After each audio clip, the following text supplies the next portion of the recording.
வணக்கம் நண்பர்களே, நீங்கள் பார்த்து கொண்டிருக்கும் இந்த நிகழ்ச்சி புக் ரிவ்யூ. இந்த நிகழ்ச்சியில நம்ம இன்னைக்கு பார்க்க போற புத்தகம் வினோத் கப்ரி எழுதிய 1232 kilometre the long journey home அப்படின்ற புத்தகத்தை பத்தி தான் பார்க்க போறோம். நண்பர்களே, இந்த புத்தகம் எனக்குள்ள சமீபத்துல பெரிய பாதிப்பையும் தாக்கத்தையும் ஏற்படுத்தின புத்தகம். சோ இந்த புத்தகத்தை பத்தி கண்டிப்பா நம்ம பேசாம இருந்துடக்கூடாது, நம்ம வியூவர்ஸ் எல்லாமே கண்டிப்பா தெரிஞ்சுக்கிட்டே ஆகணும் அப்படின்றதுக்காக தான் நான் இந்த வீடியோவை போடுறேன்.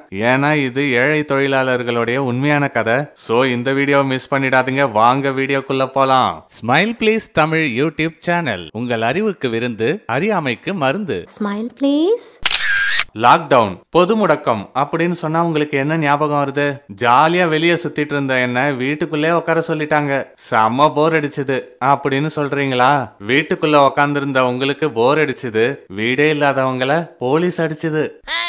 கொரோனான்ற கொடிய வைரஸ் பரவிட்டு இருக்கு, அதனால வீட்டுக்குள்ளே உட்காருங்க அப்படின்னு சொன்ன அரசுக்கு வீடே இல்லாதவங்க எங்க உட்காருவாங்க அப்படின்ற ஒரு சிந்தனையே இல்லாம போச்சு.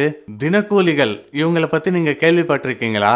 அதாவது பெருசா எதையும் சேர்த்து வைக்க முடியாம அன்னன்னைக்கு வர பணத்துல அன்னன்னைக்கு சமைச்சு சாப்பிட்டா முடிஞ்சு போயிடுற அளவுக்கு தான் இருக்கும். சோ இந்த மாதிரி தினக்கூலிகள் சொந்த ஊர்ல வேலை செய்ய முடியாம பல ஆயிரம் கிலோமீட்டர் தள்ளி வந்து வெவ்வேறு இடத்துல வேலை செய்வாங்க. வீட்டுக்கு வெளியே மக்கள் கண்டபடி நடமா அவங்க கொரோனா தொற்றுக்கு ஆளாகி சாகக்கூடும் அப்படின்னு தெரிஞ்ச அரசுக்கு இந்த மாதிரி தினக்கூலிகள் வெளியில வரலனாலும் பசியால சாகக்கூடும் அப்படின்ற விஷயத்தை யோசிக்க முடியல. பீகார்ல இருக்கிற சாகர்சா மாவட்டத்திலிருந்து வறுமையின் காரணமா பல தொழிலாளர்கள் டெல்லி சைடு இருக்கிற காசியாபாத்ல வந்து தினக்கூலிகளா வேலை செய்யறாங்க. ஆனா இப்படி பொது முடக்கம் அறிவிக்கப்பட்டதுக்கு அப்புறம் இவங்களுக்கு எந்தவித வருமானமும் இல்ல. வருமானம் இல்லாததால வாடகை கட்ட முடியல. வாடகை கட்ட முடியலன்னா என்ன ஆகும்? ஆட்டோமேட்டிக்கா ஹவுஸ் ஓனர் வந்து இவங்களெல்லாம் வெளியே போங்கடா அயோக்கிய ராஸ்கல்களா அப்படின்னு துரத்தி விட்டாரு. வெளியே வந்த இவங்களால வேற இடத்துக்கு வாடகைக்கு போயிட முடியுமா? அங்கேயும் தான் காசு கொடுக்கணும்ல. இப்ப உள்ளேயும் இருக்க முடியல, வெளியேயும் இருக்க முடியாது. யார்கிட்டயாவது உதவி கேட்கலாம் அப்படின்னு தேடி போனா ஏன்டா ரோட்ல அலையறீங்க அப்படின்னு போலீஸ் பிடிச்சி அடிக்கிறாங்க. அதனால இவங்க எல்லாம் சேர்ந்து இந்த காசியாபாத்ல இருந்து நம்ம இருக்கிற சாகர்சா மாவட்டத்துக்கு 1232 கிலோமீட்டர் உயிரை கையில பிடிச்சுக்கிட்டாவது சைக்கிள்லே போயிடுவோம், செத்தாலும் கூட சொந்த ஊருக்கு போற முயற்சியில செத்தோம் அப்படின்னாவது இருக்கட்டும் அப்படின்னு ஒரு முடிவெடுக்கிறாங்க. முதல்ல 30 பேரா சேர்ந்து குழுவா ஆரம்பிக்கிற பயணம், அப்புறம் போலீஸோடைய அதிரடி தாக்குதல்ல கடைசியில ஒரு குரூப் 7 பேரா பிரியுறாங்க. இவங்க அவங்க சொந்த ஊருக்கு போறதுக்கு நிறைய தடைகள் இருக்கு. ஒரு தடை, அவங்களுக்கு வயிற்றுக்கு சரியான சோறு கிடையாது. ஆனா உடல் உழைப்பு அதிகமா தேவைப்படுற சைக்கிள் மிதிச்சுக்கிட்டே போகணும். ஒரு நாளைக்கு ஒருவேளை சாப்பாடு கிடைச்சாலும் சந்தோஷம்ன்ற நிலைமையில தான் போறாங்க. ரெண்டாவது பிரச்சனை கொரோனான்ற கொடிய வைரஸ். இவங்க போற வழியில இவங்களுக்கு தொற்று ஏற்பட்டு வழியிலே கூட இறக்கலாம். மூணாவது பிரச்சனை அவங்களுடைய சைக்கிள். அதாவது 1232 கிலோமீட்டர் சைக்கிள்லயே இவங்க போய் ஆகணும். இதுக்கு எத்தனை நாள் ஆகும்னு தெரியாது. ஆனா சாதாரண நெடுஞ்சாலைகள் வழியா போனா கண்டிப்பா போலீஸ் பிடிச்சி அவங்களுடைய வீரத்தை காட்டுவாங்க. அதனால கண்டபடி சுத்து வழி, மண் சாலைகள் இது வழியெல்லாம் மறைஞ்சு மறைஞ்சு போக வேண்டி இருந்தது. இந்த சமயத்துல ஒன்னு சைக்கிள் டயர் பஞ்சர் ஆயிடலாம். ஆனா பொது முடக்கத்தின் காரணமா பஞ்சர் கடை இருக்காது. இல்ல சைக்கிள் செயின் அறுத்துக்கலாம், இல்ல டைட் ஆகலாம். அப்பயும் சைக்கிள் கடை தேவை. ஒருவேளை புது சைக்கிளே வாங்கலாம்னா இவங்களுக்கு தான் வயிற்றுக்கே சாப்பாடு இல்ல, அப்புறம் எங்க புது சைக்கிள்? இதை விட பெரிய பிரச்சனை, இப்படி ஆயிரக்கணக்கான கிலோமீட்டர் தாண்டி போய் நம்ம வீட்டுக்கு உயிரோட சேருவோமா சேரமாட்டோமா இப்படி நம்பிக்கையின்மை அப்படின்ற ஒரு மோசமான மனநிலை. ஆனா இதெல்லாம் பிரச்சனை இல்லைங்க, கொரோனாவை விட ஒரு மோசமான பிரச்சனை உங்களுக்கு இருந்தது. அப்படின்னுங்க அவ்வளவு பெரிய பிரச்சனைன்னு கேக்குறீங்களா? போலீஸ். அதாவது இருக்க ஒரு வீடு இல்லன்னு தான் சரி சொந்த வீட்டையே தேடி போயிடலாம் அப்படின்னு உயிரை பணைய வச்சு சாப்பாடே கிடைக்காம சைக்கிளை மெரிச்சுக்கிட்டு அதிக உடல் பலத்தை செலவு பண்ணி, அது மட்டும் இல்லைங்க, இவங்க கிளம்புன காலகட்டம்ன்றது ஏப்ரல் முடிய போற டைம். சோ அப்பனா யோசிச்சுக்குங்க, நல்லா நார்த் இந்தியா சைடு அந்த டைம் உச்சி வெயில் எப்படி இருக்கும். சோறு தண்ணி கிடைச்சாலே அந்த உச்சி வெயில்ல எவ்வளவு பலம் வேஸ்ட் ஆகும்னு உங்களுக்கு தெரியும்.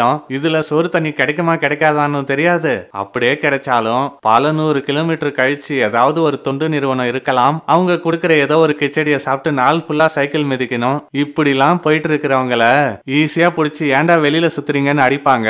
அப்படின்னா எங்களுக்கு சாப்பாடுக்கு என்ன வழி அப்படின்னு கேட்டா, உங்களுக்கு சாப்பாடு போறதுக்கா எங்களை அரசாங்கம் வச்சிருக்கு அப்படின்னு பொறுப்பு இல்லாம கேள்வி கேட்பாங்க. இதுல ஒரு கொடுமை என்ன தெரியுமா?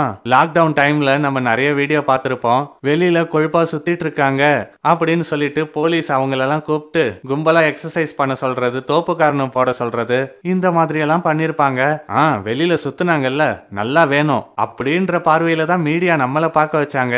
ஆனா உண்மையா ஒரு விஷயம் யோசிச்சு பாருங்க, கும்பலா சுத்தம் போது கொரோனா வருமா, ஆனா இவங்க கும்பலா நின்னு தோப்பு காரணம் போடும்போது கொரோனா வராதான். அவ்வளவு ஏங்க, அவங்க தான் தப்பு பண்ணிருக்காங்கல்ல.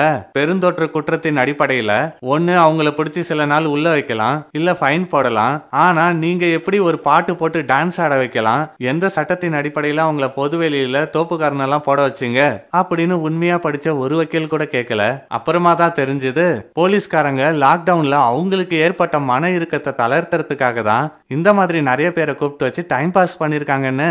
அதுவும் இந்த ஏழை தொழிலாளர்கள் என்னதான் சாப்பாட்டுக்கே வழி இல்லாம ஊருக்கு திரும்பி போயிட்டு இருந்தாலும் அவங்க மாஸ்க் போட்டுக்கிட்டு தான் போவாங்க. இவங்கள அப்படியே விட்டா கூட செத்தாலும் அவங்களே செத்துருப்பாங்க. ஒருவேளை பொழைச்சு போனாலும் அவங்களே அவங்க சாப்பாடு தண்ணிக்கு வழியே பார்த்துக்கிட்டு ஏதாவது பண்ணிருப்பாங்க. ஆனா கடமை உணர்ச்சிக்கு அளவே இல்லாம இவங்களை பிடிச்சி ஒரு முகாம்ல அடைச்சு அவங்கள நாங்களே கூப்பிட்டு போறோன்ற பேர்ல கிட்டத்தட்ட 24 மணி நேரத்துக்கு மேல அவங்களுக்கு சாப்பாடே கொடுக்காம குப்பையில கடந்த ஊசி போன உணவெல்லாம் சாப்பிட்டு வாந்தி எடுக்கிற நிலைமைக்கு அந்த தொழிலாளர்கள் தள்ளப்படுவாங்க. நான் பிச்சைக்காரங்களை பத்தி பேசலைங்க, உழைச்சி சாப்பிடக்கூடிய ஏழை தொழிலாளர்களை பத்தி பேசிட்டு இருக்கேன். அவங்கள இந்த நிலைமைக்கு ஆளாக்கி இருப்பாங்க அந்த போலீஸ்காரங்க. ஒருவேளை சாதா போலீஸ் மூத்த அதிகாரிக்கு போன் பண்ணி நிறைய பேர் சாப்பிடாம மயக்கத்துல இருக்காங்க கஷ்டப்படுறாங்கன்னு சொன்னா கூட அதுக்கு நான் என்ன பண்றது அப்படின்னு ஏசி ரூம்ல உட்காந்துக்கிட்டு அசால்ட்டா கேக்குறாங்க. ஒருவேளை சம்பளமே அதுக்கு தான் கொடுக்கறாங்களோ.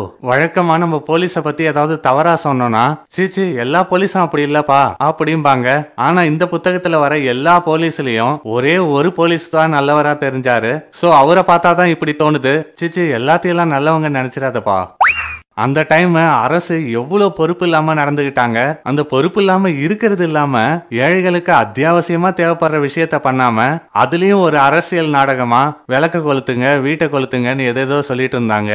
அந்த டைம்ல இந்த தொழிலாளர்களுக்கு அது எந்த மாதிரியான மனநிலையை கொடுத்திருக்கும்னு யோசிச்சு பாருங்க. இந்த வீடியோவை பாக்குறவங்க ஓஹோ நீ பிஜேபிக்கு ஆப்போசிட் ஆனவனா அப்படின்லாம் யோசிச்சிடாதீங்க.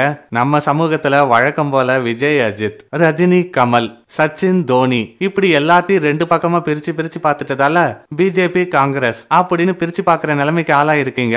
மத்தபடி அரசு எப்பயுமே அரசு தான், எல்லாருக்கும் ஒரே முகம்தான். இந்த புத்தகத்தை வினோத் கப்ரி எழுதியிருக்காரு. உண்மையிலே இந்த எழுத்தாளரை ரொம்பவே பாராட்டணும்னு நாங்க ஆசைப்படுறோம். போலீஸோடைய தாக்குதலால 30 பேரா போன ஏழை தொழிலாளர்கள் கடைசியில 7 பேர் கொண்ட ஒரு குழுவா பிரிக்கப்படுறாங்க. அந்த குழு சைக்கிளை மிதிச்சுக்கிட்டு என்னென்ன கஷ்டத்தெல்லாம் எதிர்கொண்டு இந்த 1232 கிலோமீட்டர் கடக்குறாங்க அப்படின்ற ஒரு விஷயத்த டாக்குமெண்ட்ரியா எடுக்கணும்னு ஆசைப்படுறாரு. ஆனா டாக்குமெண்ட்ரியா எடுத்தா வீடியோல என்ன வந்ததோ அது மட்டும் தான் எல்லாருக்கும் தெரியும். ஒரு புக்கா எழுதினாதான் அவங்க அனுபவிச்ச ஒவ்வொரு சித்திரவதையையும் வலியையும் சரியா மக்களுக்குள்ள கடத்த முடியும் அப்படின்னு முடிவு பண்ணிருக்காரு. இதுல வெறுமனே புக்கை எழுதுறேன்ற பேர்ல நம்ம ஆளுலாம் ஏசி ரூமுக்குள்ள உட்காந்துட்டு எழுதுவாங்களே, உணவு கேட்கிறது வயிறு இல்லாவிட்டால் போய்விடும் உயிர் அப்படின்னு எதையோ எழுதி லட்ச லட்சமா சம்பாதிக்காம அவங்க படுற கஷ்டத்துல அவங்க கூடவே கேமரா எடுத்துக்கிட்டு போறாரு. அவங்கள மாதிரியே சில வேலைகள் சாப்பிடாம பட்னி கிடக்க வேண்டியது இருக்கு. ஏதோ டாக்குமெண்ட்ரி வழியா வர காசுல இருந்து ஜாலியா இல்லாம அவங்க போற பயணத்துக்கு அவங்களுக்கு நிறைய உதவியும் செய்ய ஆரம்பிக்கிறாரு. தன்னுடைய டாக்குமெண்ட்ரி புக்கு மேல காட்டின அக்கறையை விட இந்த 7 பேரை தன்னுடைய உயிரா கவனிச்சுக்கிட்டு அவங்க போய் சேர்ற வரைக்கும் கூடவே இருந்திருக்காரு. திரும்பவும் இவங்க அதே தொழிலுக்கு வரும்போது கூட அவங்க கூட சகோதரத்துவமா நடந்திருக்காரு. அந்த விஷயத்துல உண்மையிலே பெரிதும் பாராட்டப்பட வேண்டியவர் இவரு. இவருடைய பேர்லாம் எந்த விருது பட்டியலுக்கும் அப்ளை பண்ண முடியாது. ஏன்னா எந்த விருதும் இங்க அந்த அளவுக்கு தகுதி வாய்ந்தது கிடையாது. இந்த புத்தகத்தை நாகலட்சுமி சண்முகம் தான் டிரான்ஸ்லேட் பண்ணிருக்காங்க. அவங்களுடைய டிரான்ஸ்லேஷன் எவ்வளவு சூப்பரா இருக்கும்ன்றத பல முறை பல புக் ரிவ்யூல நான் இந்த சேனல்ல சொல்லியிருக்கேன். இந்த புத்தகம் வழக்கம் போல நாங்க சொல்ற மஞ்சுள் பப்ளிஷிங் ஹவுஸ்ல தான் கிடைக்குது. இபுக் வாசிகளுக்கு ஏத்த மாதிரி கிண்டில் ஃபார்மேட்லயும் கிடைக்குது. கண்டிப்பா இந்த அருமையான புத்தகத்தை வாங்கி படிக்க மறந்துடாதீங்க. ஒரு ஆளு ஒரு தரமான கற்பனை கதையை எழுதும் போது எந்த அளவுக்கு பாராட்டுவீங்களோ அதை விட நீங்க பெட்டரா தான் பாராட்டணும். ஏன்னா வினோத் கப்ரி அப்படியே பயங்கரமான வார்த்தை ஜாலம் சொல்லாடல் அது இதுன்னு கான்சென்ட்ரேட் பண்ணாம பிளாட்டா தான் இந்த கண்டென்ட்டை எழுதியிருக்காரு. ஆனாலும் இந்த புக்கு முடிகிற வரைக்கும் அவ்வளோ உயிர்ப்போட இருக்கு.